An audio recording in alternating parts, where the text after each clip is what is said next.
वो हम सब के लिए, रियासत के लिए, हुकूमत के लिए और इस माशरे के लिए बहुत ही ज़्यादा बड़ा एक लम्हा के दरिया है। चाहे वो मुकद्दम केस हो, मोटरवे रेप केस हो, मीनार पाकिस्तान का वाक़या हो, या फिर किसी दूर दराज गाँव में किसी भी खातून के साथ कोई ज़्यादती का वाक़या पेश आया हो, ये तमाम वो वाक़यात हैं कि जब सामने आते हैं तो हमें हिला कर रख देते हैं। लेकिन ये भी सोचना है कि वो वाक़यात जो सामने नहीं आ रहे वो भी अहम हैं और उन्हें भी रिपोर्ट होना चाहिए। तो आज का जो हमने ये सेशन यहाँ पर मुनक्किद कराया है, इसमें हम ये जानेंगे कि मीडिया में मौजूद ख़वातीन खुद इन इश्यूज़ को किस तरह से देखती हैं, कवर करती हैं। मीडिया में काम करने वाली ख़वातीन को खुद किन मुश्किलात का सामना रहा है, उनके अपने एक्सपीरियंसेस क्या हैं, जेंडर बैलेंस को किस तरह से मुमकिन बनाया जा सकता है न्यूज़ रूम्स के अंदर, ताकि जिस तरह के केसेस हम रिपोर्ट कर रहे होते हैं वो बेहतर अंदाज में रिपोर्ट हो सके। क्योंकि कहा यही जाता है कि ख़वातीन के मसाइल को ख़वातीन ज़्यादा बेहतर तौर पर समझती हैं और वो ज़्यादा बेहतर तौर पर रिपोर्ट भी कर सकती हैं। एक वो वक्त था कि जब हमें शादियाँ होती हुई नज़र आ रही थी, हमें वहाँ पर मेहंदियाँ भी नज़र आई हैं, डांस कॉम्पिटिशन हो रहे थे और हम ये कहते थे कि सुबह के वक्त कहा जाता है कि ये ख़वातीन का स्लॉट होता है। ख़वातीन क्योंकि फारिग होती हैं उस वक्त में, बच्चों को नाश्ता वाश्ता करा के और सुकून से 9 बजे से लेकर 11 बजे तक वो मॉर्निंग शोज देख सकती हैं। तो फिर यहाँ पर वो तकरीबात का इनेकाद किया जाए कि जो जिसमें ख़वातीन का इंटरेस्ट होता है, फैशन हो, उसके अंदर आप मेहंदी लगाना सिखा रहे हो, शादियाँ करा रहे हो, ये सब कुछ हो रहा था और हमने ये उस दौर को सहा है। लेकिन उसके बाद फिर हमने चेंज आती हुई देखी और वो रेजिस्टेंस थी। नुसरत ने GBV के ऊपर बहुत प्रोग्रामिंग की है, लेकिन नुसरत उसमें जब जैसे ये चेंज आया, ख़वातीन को मीडिया पर लाया गया और न्यूज़ शोज़ के अंदर लाया गया, मॉर्निंग शोज़ में लाया गया, तो हमने ये देखा कि उनको एक ऑब्जेक्ट के तौर पर भी बड़ा यूज़ किया गया। अगर रोएगी तो मॉर्निंग शो चलेगा और अगर उसके पास कोई सैड स्टोरी नहीं है तो मॉर्निंग शो नहीं चलेगा। ये इसको आपने किस तरह से ये जो सिचुएशन थी इसको डील किया? क्योंकि उसके बाद फिर हमने देखा कि एम्पावर्ड ख़वातीन आने लग गई उन्हीं शोज़ के अंदर। बिस्मिल्लाहिर्रहमानिर्रहीम, अस्सलाम वालेकुम। नुसरत हारिस मेरा नाम है और नाजिया ने मेरा इंट्रोडक्शन करवा ही दिया मॉर्निंग शोज़ के हवाले से, क्योंकि वो सबसे ज़्यादा इस्टेब्लिश्ड है। Otherwise I have a digital channel of my own, voice of nation के नाम से, जिसकी टीम आज यहाँ पर मौजूद भी है। और उसके अलावा मैं मेंबर CPLC हूँ। ये मैंने इसलिए बताना ज़रूरी समझा कि आगे जो मैं डिस्कशन करने वाली हूँ उसमें सिर्फ मेरी सोच नहीं है, बल्कि मेरे वो एक्सपीरियंसेस हैं, वो ख़वातीन हैं जिनसे मैंने बराह रास्त बात की है, जिनके केसेस मैंने देखे हैं जो मुझे मार्क हुआ करते थे और उसके रिजल्ट्स जो हमारे सामने आए। Thank you so much Nazia for making me part of this and making me sit with all these lovely ladies with all the brains they have. एक चीज़ मैं आपको बताऊं, अभी बात हो रही है प्राइवेट मीडिया की और प्राइवेट मीडिया में बड़ा कुछ हुआ कि कहाँ से शुरुआत हुई, कहाँ से नहीं हुई, क्योंकि मैंने प्राइवेट मीडिया में भी काम किया है और मैंने स्टेट टेलीविज़न पे भी काम किया है, पाकिस्तान टेलीविज़न पे। मैं आपको बताऊं, जब मैं वहाँ मॉर्निंग शो करती थी तो हमारे पैनल पे इतनी औरतें होती थी, इंजीनियर भी औरतें, 2 इंजीनियर हैं, एक प्रोड्यूसर थी हमारी, head of the department, head of current affairs Rukhsana Lotia, वो भी खातून थी। न्यूज़ डिपार्टमेंट की जो डायरेक्टर थी, डायरेक्टर न्यूज़ और डायरेक्टर करंट अफेयर्स इस्लामाबाद में, वो भी खातून थी। और एक वक्त ऐसा था जब managing director of Pakistan television भी एक खातून थी।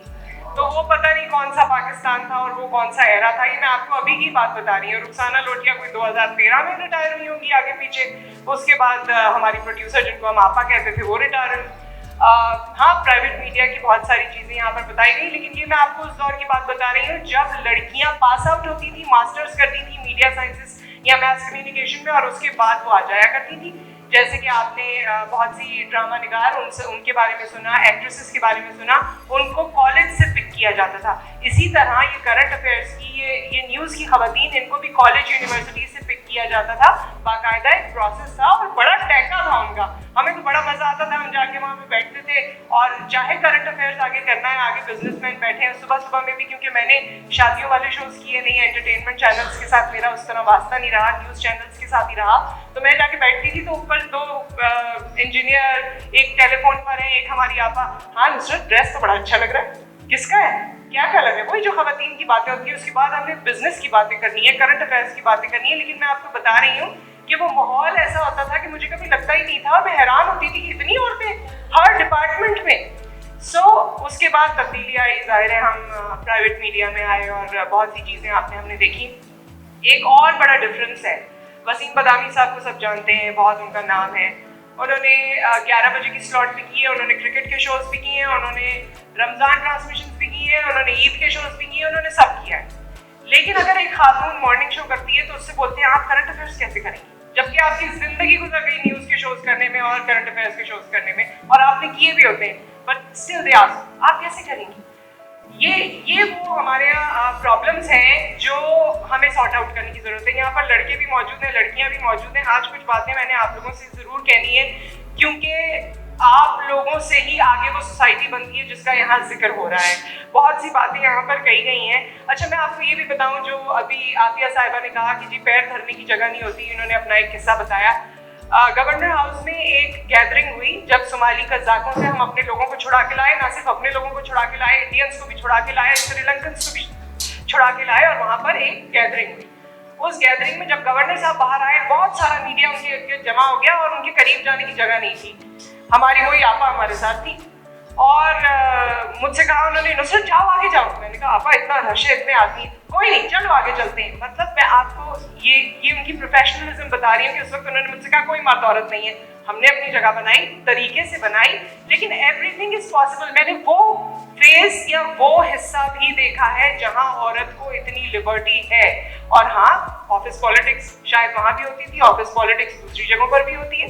आपको दबाया जाता है, आपसे बातें की जाती हैं, और अक्सर उस औरत को दबाया जाता है जिसका जहन काम करता है। ये हमेशा याद रखिएगा। शक्ल अच्छी बहुत सारे लोगों की हो सकती है, लेकिन उसका टाइम फ्रेम बहुत कम होता है। हमारे यहाँ लोगों ने खुसूसी तौर पे, मैं सबकी बात नहीं करती, यंगस्टर्स ने भी ये सोचा हुआ है, और हमारे यहाँ चैनल्स में बैठे जो आला ओहदों पर फाइज लोग हैं जो रिक्रूट करते हैं, वो भी ये सोचते हैं कि जी एक औरत को आई कैंडी होना चाहिए। अच्छा, ऐसी लड़की बिठाओ, ऐसी औरत बिठाओ, कम उम्र की बिठाओ, 21 साल की लड़की को बिठाओ। अरे भाई, 21 साल की लड़की को बेशक बिठाओ, मुझे कोई प्रॉब्लम नहीं है, मगर आप देखो उसकी क्रेडिबिलिटी क्या है, उसका दिमाग कितना चलता है, आप जो प्रोग्राम उससे कराना चाहते हैं उसमें वो कितना बोल सकती है। आप उसके साथ मेल को बिठा दोगे, उसे सिर्फ आई कैंडी बिठाओगे। This is what our society is. यही हमारा व्यूअर भी चाह रहा है, यही हमारा वो शख्स जो एक आला ओहदे पे बैठा है, जो रिक्रूट कर रहा है, वो भी यही चाहता है कि जी बहुत प्रेजेंटेबल हो। प्रेजेंटेबल हो, ऑब्वियसली टेलीविजन है, ऑब्वियसली आप किसी को देख रहे हैं, but at the same time आपका दिमाग भी काम करता हो। आज हमारी ज्यादातर अक्सरियत नौजवानों की, माजरत के साथ, सबकी बात नहीं कर रही, लेकिन ज्यादातर फेसबुक पे आप तस्वीर देखें, आपको पता नहीं लगेगा गाड़ी के साथ जो खड़ा है वो इसका ड्राइवर है या मालिक है। इतना हमने अपने पहनावे पे, अपने अपीयरेंस पे काम कर लिया है, which is very good, phenomenal, लेकिन दिमागों पे हमारा कोई काम ही नहीं है। आज आप किसी से कोई बात करें, मेरे शोज में मॉडल्स आते थे, कभी कभी मैं उनसे किसी सब्जेक्ट पे बात करती थी, कहती थी मुश्किल सवाल ना करिएगा। मैंने कहा सिर्फ मैथ्स का सवाल होगा और कोई सवाल नहीं करेंगे। सो मुश्किल सवाल क्या होता है? This is about your society. अगर मैं आपसे कोई सवाल आपकी सोसाइटी के बारे में कर रही हूँ, आपको उसके बारे में इल्म नहीं है, आप उसके बारे में कोई चीज कह नहीं सकते, कोई बात नहीं कह सकते, तो अपने जहनों पर जरूर काम कीजिए। आपको पता होना चाहिए, और वही खवातीन दूसरे लोगों को तकलीफ देती हैं या उनको बुरी लगती हैं जिनका जहन काम करता है, लेकिन उनकी जिंदगी बहुत लंबी होती है। प्रोफेशनल जिंदगी की मैं बात कर रही हूँ कि प्रोफेशनल जिंदगी उनकी लंबी होती है। थोड़े अरसे बंदा आपको दबाएगा, लेकिन जब आपका टैलेंट होता है तो वो ज्यादा देर छुप नहीं सकता। देन मैं थोड़ी सी थैंक यू सो मच, मैं थोड़ी सी बातें छोटी छोटी करना चाहती हूँ, क्योंकि मुझे लगता है कि स्मॉल थिंग्स मैटर। ठीक है, छोटी छोटी बातें हैं, जैसे कि आप कहीं एंटर हुए, अब आप खातून हैं, ठीक है, आप प्रोफेशनल हैं। मैं तो चार्टर्ड अकाउंटेंसी कर रही थी, उस वक्त भी हमारी यही तरबियत थी कि कोई लड़का लड़की नहीं है, यू ऑल आर प्रोफेशनल्स। हम तो उस बैकग्राउंड से आए थे। बहरहाल, सो फिर भी आप खातून हैं, कुछ चीज़ें ऐसी हैं आपकी जो आपको पसंद नहीं होंगी कि आप किसी से बात करें। बहुत से लोग ऐसे हैं जो और मर्द हजरात इसमें भी बड़े डिसेंट और मोहम्मर और बहुत एक्सपीरियंस्ड और पता नहीं फला शूशा, लेकिन सवाल क्या करेंगे आपसे? मोटी हो गई हो? आपको क्या पता कि अगली क्यों मोटी हो गई है? उसे थायराइड हो गया है, वो प्रेगनेंसी में है, उसका कोई और इशू है। आप कौन है? उसके अब्बू हैं? कौन है? अगर आप पूछना चाहते हैं, अगर आपको लग रहा है मेरी स्क्रीन खराब हो रही है, there are always ways to ask a female. ठीक है, तुम्हारा मियाँ आता है लेने, लगता है भरोसा नहीं करता। अरे हमारी आपस में अंडरस्टैंडिंग है, मियाँ आता है लेने, आपका क्या इशू है? ये तो मैंने एंकर्स के हवाले से बताया, और भी जितने जर्नलिस्ट हैं, रिपोर्टर्स हैं, उनके छोटे छोटे बच्चे होते हैं, शादी हो जाती है, बड़ी चैलेंजिंग लाइफ होती है। यहाँ पाकिस्तान में मल्टीनेशनल्स हैं जिन्होंने बच्चों की नर्सरीज बनाई हुई हैं, स्कूल्स हैं जिन्होंने बच्चों की नर्सरीज बनाई हुई है, वो अपने बच्चे को लाती हैं, वहाँ छोड़ती हैं और काम करती हैं। Please come out of this confusion and पता नहीं मुझे क्या नाम देना चाहिए कि बच्चे को साथ लाएगी तो काम पे कैसे तवज्जो देगी, शादी हो जाएगी तो करियर रुक जाएगा। मेरा तो करियर ही शुरू शादी के बाद हुआ है। अगर मेरी शादी ना हुई होती तो शायद मैं मीडिया में ही नहीं आई होती।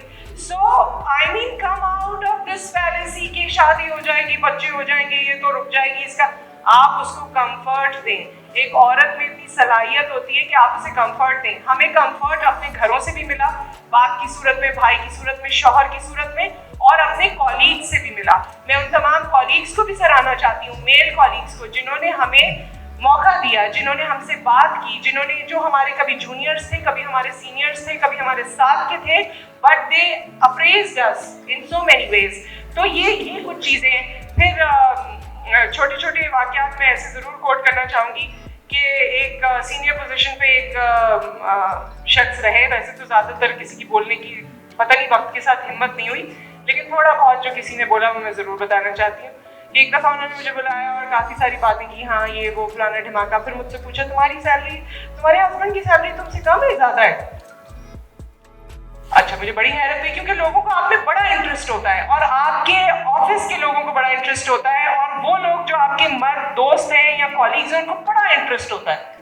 इतने बच्चे हो गए, आगे ना प्लान करना बच्चे। Are you bearing my expenses? आपको क्या जरूरत है?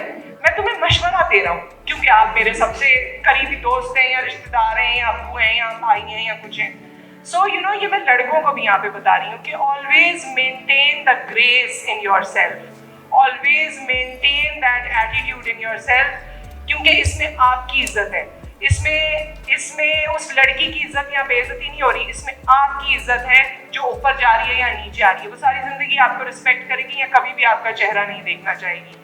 फिर लोग पहनावे पे बहुत बात करते हैं, मीडिया में आई हो, अरे ऐसे कपड़े पहनो या वैसे कपड़े पहनो, which is none of their business. कि जी यूँ मॉडर्न की जो भी उनकी डेफिनेशन है, मेरे ख्याल में ये तमाम वो चीज़ें हैं नाजिया जिनसे लोगों को निकलने की ज़रूरत है और मीडिया को मीडिया के तहत लेने की ज़रूरत है। और यहाँ पर तमाम ख़वातीन मौजूद हैं, बट अनफॉर्चुनेटली अक्सर ख़वातीन को मौका नहीं देती। अगर मेरी कोई टीम है और उसमें 8 से 10 लोगों की गुंजाइश है, तो मैं सोचूंगी कि 2 लड़कियां हो, क्योंकि लड़कियों के मसाइल बहुत हैं। लड़कियों को भी अपने ऊपर काम करने की ज़रूरत है। मेरी एक टीम मेंबर थी, हमने शो कर लिया, सारा कुछ है, 9 से 11 की स्लॉट में, 11 बजे के बाद वो आ रही है। मैंने कहा तुम आई क्यों नहीं, इतना इंपॉर्टेंट था, ये तुम्हारा किचन का सेगमेंट था। मेरी कमर में दर्द था, मतलब फिर मैंने सोचा कि इसके सिर्फ कमर में दर्द था। मैंने उसको पहले भी 10 दफा समझाया था कि बेटा 9 से 11 में कुछ भी करके आ जाना, 11 बजे के बाद चले जाना। मैं भी इंसान हूँ, मेरी भी कोई छुट्टी नहीं हुई मॉर्निंग शोज में, मेरे साथ इश्यूज नहीं होते थे। मैंने 103 टेम्परेचर में भी शो किया है, बच्चे हैं, मैंने प्रेगनेंसीज में भी शो किया है और हर कंडीशन में शो किया है। So this is your professionalism. आपको अपने जहन पर काम करना है, आपको अपने ऊपर काम करना है। एक दो और चीज़ें बस मैं जल्दी आपसे कह दूं कि एक तो जो यहाँ पर बात हुई कि सीनियर पोजीशंस पे ख़वातीन इसलिए नहीं जाती क्योंकि हम शो के बाद बैठ के बहुत सारे लोगों के साथ चाय नहीं पीते और हमारी लॉबी नहीं बनती। और मेरे लिए जो है मतलब अगर आप मेल हैं तो आप मेरे लिए बात नहीं करेंगे कि इनको करें, बल्कि सारे लेग पुलिंग के लिए बैठे होते हैं। वो तो टाइम ही नहीं देती, देखिए शो भी करके भाग जाती है, वो कहाँ टाइम देगी, वो कैसे ये काम करेगी। आप में वो हुनर या वो सलाहियत होती है, लेकिन उसके बावजूद लोगों की इनसिक्योरिटीज़ अपनी जगह मौजूद होती हैं। एक और चीज़, क्योंकि मैं CPLC में ये चीज़ को बहुत डेप्थ में देख चुकी हूँ, आप लोग जिस लेवल पर मौजूद हैं और जो उम्र आप लोगों की है, इसमें बड़े इमोशंस होते हैं इंसान के अंदर और होने चाहिए, इसमें कोई मजायका नहीं है। मगर हमेशा अपनी बाउंड्रीज का ख्याल रखें और हमेशा अपने इमोशंस का भी ख्याल रखें। दोनों से बात कर रही हूँ मैं, लड़कियों से और लड़कों से। वो चीज़ जो साइबर पर चली गई, वो चीज़ जो आपने सोशल मीडिया पर डाल दी या किसी को सेंड कर दी, आप उसे डिलीट कर दें, डिलीटेड फोल्डर में जाकर भी डिलीट कर दें, वो रिट्रीव हो जाएगी। हमने निकाला है वो डाटा आपके लैपटॉप से, आपके फ़ोन से और जहाँ कहीं भी आपका डाटा हो। सो प्लीज़ अपनी इन चीज़ों का ख्याल रखें। मोहब्बत है, शादी करनी है, दीगर और चीज़ें हैं, बिल्कुल कीजिए, उसमें कोई मजायका नहीं है, पर देयर आर ऑलवेज बाउंड्रीज, उनका ख्याल कीजिए।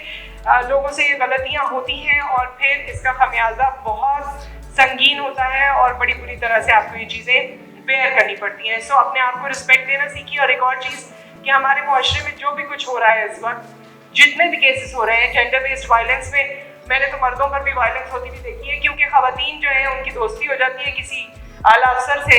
मैं सिर्फ मीडिया की बात नहीं कर रही, और उसके बाद जितने और लोग होते हैं वो उससे डरते हैं क्योंकि उसकी दोस्ती हुई भी होती है, और वो सबको जाके कहती है मैंने शिकायत करनी है तो तुमने यहाँ रहना नहीं है। तो ये भी एक साइड है जिसका हमें ख्याल करना चाहिए। लेकिन बेसिक हमारे यहाँ जो बेसिक तमीज़ है उसका बहुत फुकदान है। बेसिक तमीज़ नहीं है हमें, बेसिक तमीज़ हमें बात करने में नहीं है, बहन भाइयों में नहीं है, औलाद में नहीं है, दोस्तों में नहीं है। हमने हर चीज़ को कूल समझा हुआ है, हमने ब्लंट होना, बदतमीज़ी करना उसको कॉन्फिडेंस समझा हुआ है। और यही हम समझते हैं कि अगर हम दफातर में भी मौजूद हैं तो शायद मुझे बहुत बदतमीज़ी करनी चाहिए, या मुझे बड़ा ओपन होना चाहिए, या मुझे हर बात कर लेनी चाहिए। अगर मैं किसी चीज़ को ढांकती हूँ या छुपाती हूँ क्योंकि मेरा दिल नहीं मानता, क्योंकि वो मेरे दिल से करीब है, तो मैं दकियानूसी हूँ। अगर मैं ये बात कर लेती हूँ कि जी मैं अच्छा ये वाली अपॉर्चुनिटी है, मैं अपने हस्बैंड से ज़रा मशवरा कर लूँ, फिर आपको बताती हूँ। ओह आपको उनसे पूछना पड़ता है? बिल्कुल पूछना पड़ता है, 10 चीज़ों में वो भी मुझसे पूछते होंगे तो मुझे भी पूछना पड़ता है। What's wrong in it? तो हमारी सोसाइटी का ये जो एक प्रॉब्लम है ना, कि एक तो जो खुशहाल नजर आए, मियाँ बीवी का आपस में कोई केमिस्ट्री नजर आए, उनके पीछे पड़ जाओ। ये क्यों कर रहा है, ये साथ क्यों जा रहा है, ये बैठा हुआ क्यों है, ये ऐसे क्यों हो रहा है, और फजूल में अल्लाह वास्ते का बैर है ना, आपका काम रुक रहा है ना आपको कोई और प्रॉब्लम हो रहा है। सो यू सी ये वो छोटी छोटी चीज़ें हैं जिनका अगर हम ख्याल रखें और अगर हम अपने काम पे, लिटरल काम पे फोकस करें तो बहुत अच्छा हो जाएगा। बाकी आज के दौर में आपके पास बहुत एवेन्यूज़ हैं जो पहले नहीं थे। नेटफ्लिक्स से लेकर देयर आर अदर फोरम्स जिन पे आपको बहुत सारी डिटेल, बहुत कुछ मिल जाता है और आपका दिमाग रोशन होता है।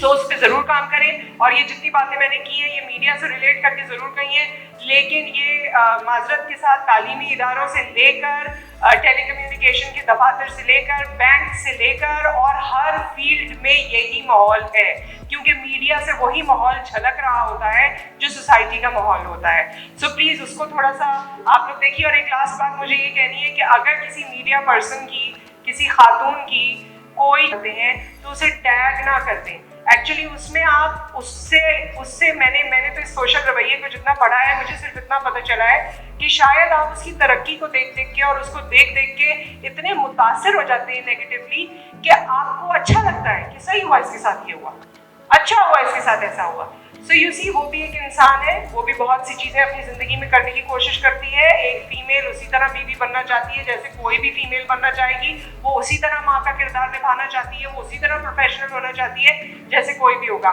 And last but not the least, शादी करनी हो, प्रोफेशनल लड़की से करनी हो तो उसे प्रोफेशन को परसू करने देना, क्योंकि जब आप किसी को प्रोफेशन परसू नहीं करने देते जिसमें उसने अपनी जान लगाई हो, माँ बाप का पैसा लगाया हो, अपनी एनर्जी इन्वेस्ट की हो, और आखिर में आप उसे बोलते हैं कि मैं नहीं चाहता तुम काम करो, तो ऐसी लड़की ढूंढना जो कि घर में रहना पसंद करे, क्योंकि ये भी एक वायलेंस है। उस शख्स के साथ जो कुछ करना चाहता है, जो कुछ बनना चाहता है, वो मर्द औरत नहीं है, वो कुछ करना चाहता है, उसके अंदर ये विल है। अगर आप उसे रोक देते हैं तो प्लीज़ अपनी जिम्मेदारी का एहसास कीजिए।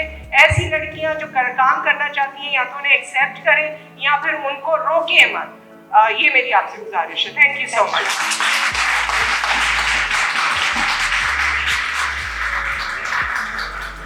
Thank you Nusrat.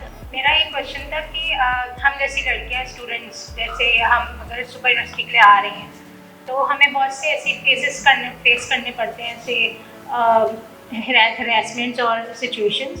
तो अगर हम ये मीडिया में अपना जो भी प्रोफेशन है अगर परस्यू करेंगे तो अगर वहाँ पे भी इस तरह की सिचुएशन होगी तो आपको नहीं लगता कि हम थोड़ा बहुत नर्वस और हैंडल नहीं कर पाएंगे इस तरह की सिचुएशंस को, और वो जैसे बोल देंगे और स्लैप कर सकते हैं, हैंडल नहीं कर पाएंगे? तो इसका क्या? मैं रजुद्दीन अहमद वानी हूँ मास कॉम से। मेरा सवाल ये है कि मीडिया जिस तरह से नैरेटिव बिल्डअप करता है, लाइक अगर हमने किसी एक केस में देखा कि एक हरासमेंट केस आया बहुत मशहूर सिंगर का, उसके बाद हमने बाहर की अगर न्यूज़ आउटलेट का पढ़े तो वो उसको एक मूवमेंट को रिप्रेजेंट कर रहे हैं और उसके अंदर जो फॉल्ट आ रहे हैं वो बता रहे हैं, वो उसके अंदर ओपिनियन नहीं दे रहे। हमारे यहाँ पे वो नैरेटिव चाहे बड़े बड़े 9 बजे के न्यूज़ वाले हो या न्यूज़पेपर, डॉन से लेकर एवरी न्यूज़ चैनल सब ने क्या किया, उसको उस बंदे को बचाने के लिए, कुछ भी करने के लिए उसको न्यूज़ नहीं बताई, एक ओपिनियन पीस दिया। तो हम लोग न्यूज़ को छुपा के ओपिनियन पीस की तरफ ज़्यादा जा रहे हैं, और उससे हमारे माशरे में जो एक हरेसमेंट के केसेस आ रहे हैं उन पर क्या असर पड़ रहा है। अच्छा, मैं सिर्फ एक दो बातें करना चाहती हूँ, सबका जवाब नहीं दूंगी, वो बाकी लोग दे दें। एक तो ये बात कि हमारे यहाँ ख़वातीन को लेकर कुछ चीज़ें हमने सोच ली हैं। गाड़ी जा रही होगी, आगे वाली गाड़ी में अगर आपको लगेगा कोई मसला है, उसने जल्दी ब्रेक लगा दिया, कोई और इशू हो गया, पीछे बैठा हुआ बंदा कहता है ज़रूर औरत चला रही होगी गाड़ी। ठीक है, हमारे यहाँ ये नोशंस हमने ये अज्यूम किया हुआ है। इसी तरह से जैसे आपका सवाल था, देखिए औरत को समझ आ जाती है कि मुझे किस मिजाज में कोई क्या कह रहा है। प्रोफेशनल जेलसी में जब कोई कुछ कहता है वो भी समझ में आती है। और ये तो इस पे तो काफ़ी रिसर्च हुई है कि विमेन बॉसेस को सिर्फ मीडिया में नहीं, ओवरऑल ही ज़रा मुश्किल से वो डाइजेस्ट होती हैं। और लोग कहते हैं बड़ी इमोशनल है, बड़ी गुस्से वाली है, बड़ा ये है, मियाँ से लड़कर आ गई, हम पे गुस्सा निकाल रही है, ये कर रही है, वो कर रही है। सो ख़वातीन को अपने आप को मनवाना पड़ता है। दूसरी एक बात है कि वैसे तो यहाँ पर बाकी लोग इसका जवाब देंगे, लेकिन जो आपने हरासमेंट की बात की, देखिए मुझे ये महसूस होता है कि there is no shortcut in life. आप किसी भी जगह पर जब जाते हैं, जैसे मछली तालाब में जाती है, समंदर में जाती है, तब वो उसको फेस करना सीखती है। उसको जो जो नज़र आ रहा है, जितने बड़े समंदर में जाती है, जो कुछ है, एक एग्जाम्पल है ये। तो जैसे ही आप किसी ऐसी जगह पर जाते हैं जहाँ आपको जॉब करनी है, या आपकी किस्मत है, कभी कभी बहुत अच्छे और ऐसे लोग मिल जाते हैं जो आपको सिखा रहे होते हैं, कभी कभी ऐसे लोग भी मिल जाते हैं जो आपको जिनकी वजह से मुश्किलात का सामना हो। लेकिन ये टीदिंग पीरियड थोड़े ही अरसे का होता है, फिर आप जोर पकड़ लेते हैं। अगर आप में खुद हिम्मत है, खुद काम करने का जज्बा है, आपका काम और आपकी जहानत आपको मनवाता है, तो थोड़ी सी मुश्किलात अगर हरासमेंट वाली नहीं होंगी तो कोई और होंगी। सख्त बॉस होगा आपका, या कोई और काम ज़्यादा देता होगा आपको, तो वो टीदिंग इश्यूज आते ही हैं। बट अगर आप उसे ओवरकम कर लेते हैं तो फिर ज़्यादातर बेहतरी आ जाती है।